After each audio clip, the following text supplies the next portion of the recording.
शीतल जी, आपने सब लोगों की बातों को सुना और जो फीडबैक कलकत्ता से है या पटना से है या लखनऊ से है वो आप अच्छी तरीके से देख रहे हैं। ये जो एकजुटता होनी चाहिए, इसके एक साथ नहीं आने के पीछे कारण आपको क्या दिखाई पड़ता है?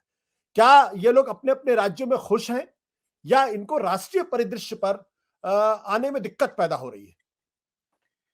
देखिए, बहुत सरल शब्दों में कहा जाए तो बहुत ही गैर जिम्मेदार सोच है विपक्ष की, जो देश की जनता के सवालों और हितों का प्रतिनिधित्व नहीं कर रही है और निजी हितों को उसने उससे ऊपर रखा हुआ है। देश की जनता का हित तो यह है कि लोकतंत्र पर बहुत तगड़ा खतरा है। सुप्रीम कोर्ट तक कोने में कर दिया गया है। बाकी सारे इंस्टीट्यूशंस लगभग छीन लिए गए हैं। पूरी तरह से वो सरकार की ओर से तमाम गैर कानूनी काम करते हुए पाए जा रहे हैं।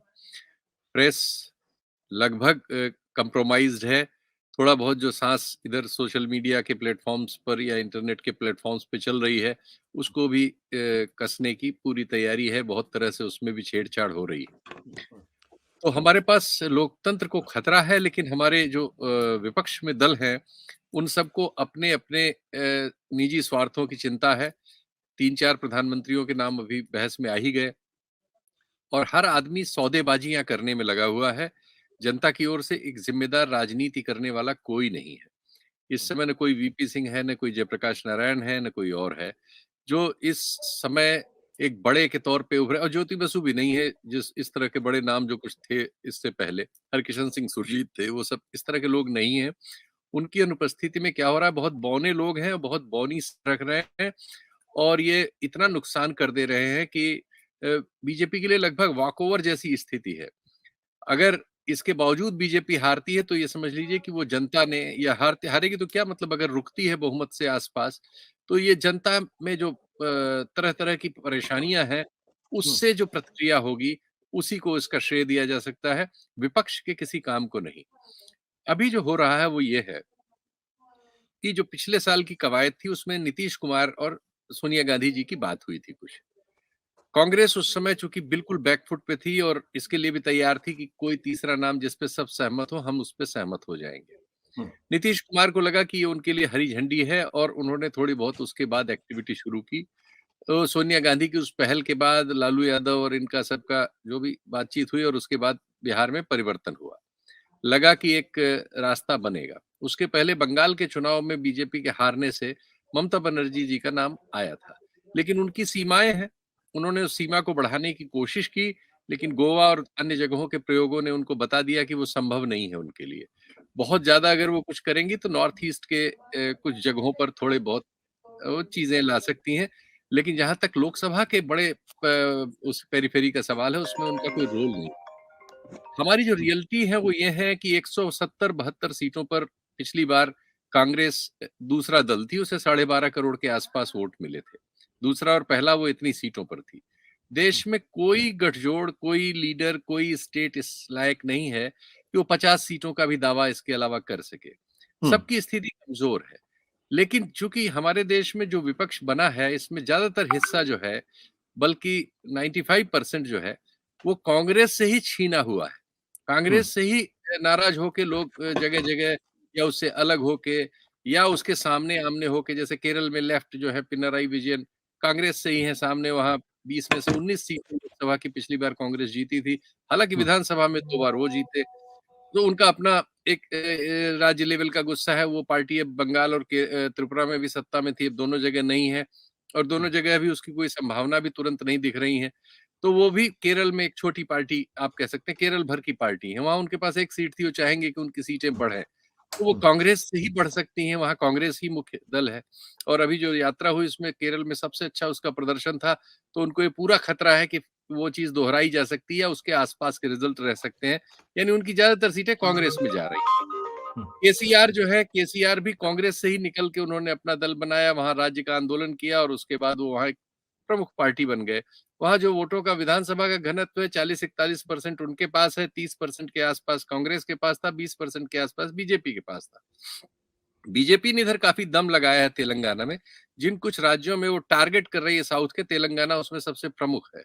जी। तो तेलंगाना में दम लगाने से असेंबली वगैरह के बाय इलेक्शंस में वो सेकंड आ गई है, कांग्रेस को सुपरसीड कर गई है। लेकिन राहुल गांधी की यात्रा में जो तेलंगाना में रिस्पांस मिला, उससे कांग्रेस को ये लगने लगा कि नहीं, हम इमर्ज करके बड़ा हो सकते हैं। अगर कांग्रेस वहां बड़ी होती है तो केसीआर भी फंस सकते हैं और उस सूरत में बीजेपी कुछ ज्यादा डेंट कर सकती है। एक टिकलिश सी पोजीशन हो रही है। दूसरे, देश में इन सभी राज्यों में जहां गैर भाजपा सरकारें हैं, वहां माइनॉरिटी का वोट एक बहुत महत्वपूर्ण मुद्दा है। और देश में जो माइनॉरिटी में मुस्लिम जो समुदाय है, उसमें राहुल गांधी की इस यात्रा के शुरू होते ही और कुछ और पुरानी घटनाओं से भी एक रुझान प्रो कांग्रेस बना है पूरे देश में। इसकी धड़कनें मिल रही हैं। ये सारे नेता उससे घबरा गए जो विपक्ष में है। अभी आपने दिल्ली में ही देखा कि केजरीवाल की पार्टी को माइनॉरिटी मुसलमानों के वोट नहीं मिले इस चुनाव में, जो ये एमसीडी का चुनाव एमसीडी हुआ। का जो हाँ, तो ये संकेत इन सबको चला गया। अखिलेश भी इससे हिल गए हैं, क्योंकि अखिलेश का अपनी सीट आजमगढ़ की मुसलमान एक उम्मीदवार खड़ा हो गया था बीएसपी से, उसकी वजह से वो हार गए वहां। और अपनी सीट जो इससे बढ़िया और मतलब सीट उनके लिए कोई हो नहीं सकती, जहां यादवों का बिल्कुल घनत्व है बहुत भयानक, और सारी असेंबली की सीटें इनकी पार्टी की थी, उसके बावजूद लोकसभा हार गए। रामपुर में सिचुएशन बदल ही चुकी है। उनके जो 3 इस समय एमपी है, उनकी पत्नी समेत, उसमें बाकी दोनों मुसलमान हैं। और उसमें जो बर्क साहब हैं, उनके भी जो नए बयान आ रहे हैं, वो बीएसपी की बात कर रहे हैं। तो ये एक डर हो रहा है इन सारी पार्टियों को कि ये मुसलमान। बट शीतल जी, आपने आपने हाँ, आपने अल्पसंख्यक के तबके की बात की, लेकिन एक सवाल यहाँ पे ये है कि अगर ये सब एक साथ आ जाएं तो वोटों के इस बिखराव का प्रश्न खड़ा नहीं होता ना। अगर एक मंच बन जाए जहां पे का मतलब एक या दूसरे की जमीन का सवाल है ना। कोई कांग्रेस को स्पेस नहीं देना चाहता अपनी उस जगह में जहां वो है, और क्योंकि वो स्पेस कांग्रेस से ही लिया हुआ है। तेलंगाना में उन्होंने कांग्रेस से लिया हुआ है, बंगाल में ममता बनर्जी ने कांग्रेस से लिया हुआ है, उत्तर प्रदेश में अगर मुसलमान कांग्रेस के साथ चले जाते हैं तो अखिलेश एकाएक जो 37% पे थे फिर नीचे आ जाएंगे, पुराने पोजीशन में आ जाएंगे, 20-22% में आ जाएंगे। तो ये जो घबराहट हो रही है इससे सबसे, इसके लिए लोग विकल्प तलाश रहे हैं। और मैंने जैसा कहा ना कि वो जनता की तरफ से जनता के सवाल नहीं सोच रहे हैं, लोकतंत्र का सवाल उनके सामने नहीं है, अपने अपने अस्तित्व का सवाल है और अपने अपने स्वार्थों के सवाल है। इसके बाद वो भी है कि बहुत सारे इसमें से सोचते हैं कि प्रधानमंत्री ऐसी किसी परिस्थिति में देवगौड़ा बने थे, इंद्र कुमार गुजराल बने थे, तो केसीआर भी सोचते होंगे कभी ऐसा मौका मेरे लिए भी क्यों नहीं आ सकता। नीतीश कुमार की समस्या ये हो गई है कि राहुल गांधी की पदयात्रा के विकसित होने से सोनिया गांधी से उनकी मीटिंग ड्यू थी, अभी तो पोस्टपोन हुई है बीच में। तो उनको ये लग रहा है कि कांग्रेस अब ये ऐसा सोच सकती है कि हम इनको क्यों बनाए, 170-72 सीटें लड़ेंगे हम, और 40 सीट पे लड़ने वाले एक पार्टनर को, जिसमें 2 पार्टियां हैं, वो अकेले नहीं है, लालू भी हैं, तो मान लीजिए 20 सीट की पार्टी को हम प्रधानमंत्री का ओहदा दें। ऐसी शंका है। नीतीश कुमार के ढलने और ढीले होने की ये वजह है। दूसरे, नीतीश कुमार की पार्टी का जो कंपोजिशन है, उसमें उनकी जो इनर सर्किल है, उसमें बिहार की एक प्रमुख अपर कास्ट के लोगों का ज्यादा डोमिनेंस है। अभी तुलसीदास जी वाले प्रकरण पे उनके 3 दिनों में जो बयान आए हैं, वो तीनों के तीनों आप कह सकते हैं कि एक सवर्ण कॉन्स्टिट्यूएंसी को एड्रेस करते हैं, जबकि वो इसके पहले जो पॉलिटिक्स कर रहे थे, वो पॉलिटिक्स थी जातिगत जनगणना की, जो ओबीसी पॉलिटिक्स अगर बड़ी की जाती तो उत्तर भारत के बहुत सारे इलाकों में एक दूसरी तरह का राजनीतिक घनत्व पैदा करती। तो उसकी जगह वो ये कर रहे हैं जो आपके हमारे सामने है कि रामचरितमानस पर उनके 3 दिनों से बयान आ रहे हैं, और तीनों बयान आप कह सकते हैं कि वो बीजेपी को सूट करते हैं। तो अभी तो बहुत सारे लोगों ने मुझे बल्कि मैसेज भेजा हुआ आपके प्रोग्राम से पहले, मैं पूछ रहा था कि क्या नीतीश कुमार वापस जा सकते हैं। हालांकि मेरे पास इसके आगे कोई सूचना नहीं है, और समी अहमद वहां है और वहां की परिस्थिति बताएंगे, लेकिन इस तरह की सिचुएशन हो गई है।